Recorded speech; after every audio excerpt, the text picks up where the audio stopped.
Now we're going to be looking at 1s, 20s, 5s, all kinds of different dollar bills here. So for the first banknotes, Federal Reserve notes, this is a 1969D with an insufficient inking error. Of course, the value is always going to fluctuate based on the condition, or the grade in this case, of the bill. So if it's in really bad condition, it's not going to sell for as much, even if it has an error like this. But you can see where the insufficient inking error is taking place here. Pretty obvious. This dollar bill sold for over $300. Next up is a 1974 $1 bill. Now we see that it has an inverted overprint error taking place. We see the seals and the serial numbers are upside down and on opposite sides of the bill. So always, pay attention to that. This is pretty obvious. So if you're going through your bills pretty quick, you're going to catch something like this. But we're going to look at other things to look for here as well. This dollar bill sold for over $690, nearly 700 bucks.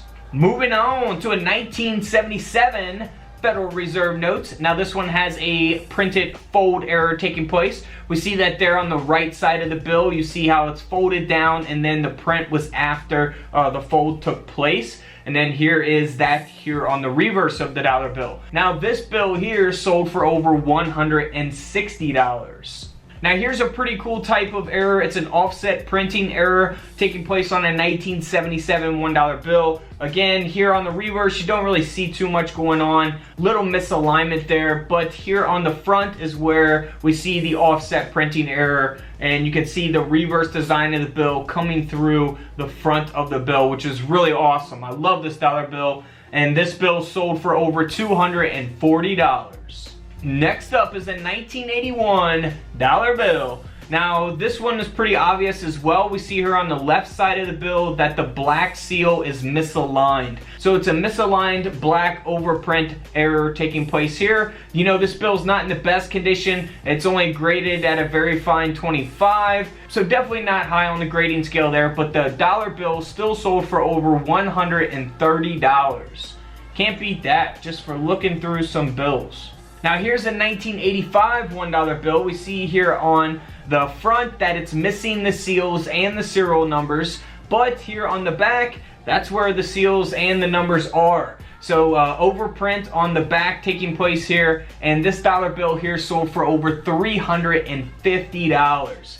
Boy, would I love to come across something like that. And it's in really good condition as well. Now, as we move on here, now this is something that is pretty obvious as well. Maybe, not so obvious if you're going through your bills pretty quick, but you got to inspect them, go through them slowly, inspect them. This is a 1988 Federal Reserve notes. It has a misalignment error, which we see here with the seals and the serial number. They're misaligned, pretty obvious there. This dollar bill sold for a little over $60. Now this one here is pretty cool. It's a 1995 $1 bill that has a multiple impression error. So we see here on the left side the ink looks normal, but we see here on the right side we see that multiple impression. It almost looks like it's got like a 3D look to it. It's not in the best condition, but definitely not in the worst by any means. And this dollar bill sold for a little over $300. Next up, now this bill has a couple things going on here, is a 1995 $1 bill. So one, you see that line going down the center, that is a gutter fold error taking place. And we also see how the bill is misaligned. So here on the left side, you see how it looks like it's cut off. That's because it's not aligned right. It's misaligned. And again, we see that misalignment there taking place on the reverse of the bill as well. Now, this dollar bill here sold for a little over $60 also. Now, if we move on to a $20 bill from 1996.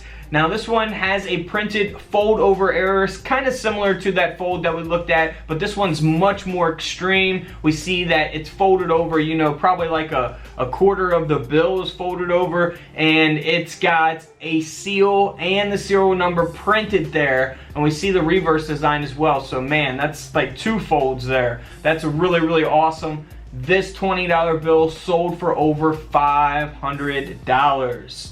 500 bucks. Now this is a $5 bill from 1999, and you see there at the top that it's misaligned. So you can look for that really on all kinds of different types of bills, not just this specific $5 bill. Look for that on any type of bill that you're searching. This $5 bill sold for over $120 because of that mistake. Alright, now here is a 2001 Federal Reserve note. This one speaks for itself, pretty obvious, misalignment error. You know, not much really to explain there, it's misaligned. This dollar bill here sold for over $450. Moving on, now this is something that I could definitely see someone maybe passing up, you know, if they're, like I said, going through their bills pretty quickly. This is a 2003 $1 bill that has a partially obstructed seal error going on here. So we see that there on the black seal. You see how it's cut off, you know, halfway almost. That is what is going on this bill, and it's in pretty good condition as well. This bill sold for over $130. Next up is a really rough condition $20 bill, and boy would this have sold for a lot more money had someone caught it earlier, you know, when it was in really good condition. So this $20 bill from 2004 has an insufficient inking of the Treasury seal. So we see the black seal here on the left, but we don't see the seal that's supposed to be on the right over the word 20.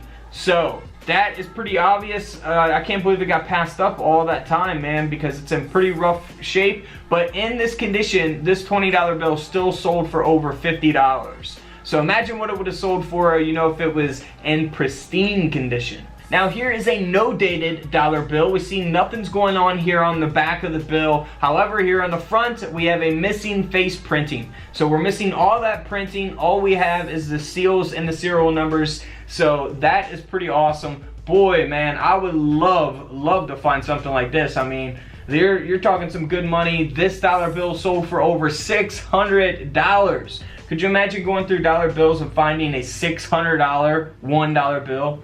That would be amazing. Now here's some other dollar bills that are worth money. Next up is a super repeater. Now this one is definitely almost a solid as well. All sixes, only 1 0 there at the end. And you can see that this $1 bill has definitely been used quite a bit. It's not in the best condition. This $1 bill sold for a little over $50. Hey, not bad if you turn a dollar bill into $50. That's good in my book any day of the week. Alright, so something else to look for, you want to look for mismatched serial numbers. So here is a $2 bill from 1976. Now what's cool about this is that this one isn't very noticeable unless you really inspect it closely and read both serial numbers. So it does go 59208380 on the left, and then 59208480 on the right. So that is very cool. We got a mismatched serial number with the 3 and the 4 there. Definitely always check them and make sure they're matching, because if they're not matching, then they're gonna have some value. Now this $2 bill here sold for over $690. And of course it is in excellent condition, so that will have a big factor in determining the bill's value as well. Moving on to another $100 bill. Now this one is from 1996. You can tell it's definitely been used. It's got creases. It's got some kind of stamp that someone put on there. So it's not in the best condition, but it did sell for a lot of money. Now this one here is a mismatched serial number, okay? So the left side starts with 152. The right side starts with 156. So very cool. Always be on the lookout for those, because you could have a super valuable bill. This $100 bill sold for over $3,000. That's right, $3,000. Moving on to a 1999 Federal Reserve notes. Now this banknote here is a $1 bill that has a mismatched suffix error. So not the serial number, the numbers, but actually the letter. So you can see that it starts with C here on the left and ends in E. However, here on the right side of the bill, it starts with C and ends with I. So the E and the I are mismatched suffix there. So this dollar bill here sold for over $1,000. That's right, 1,000 US dollars. Alright guys, don't forget to subscribe in the middle. Check out the videos to the left of me, and until tomorrow, I'll see you on the comment section below. This is Couch Collectibles, and this is where I disappear.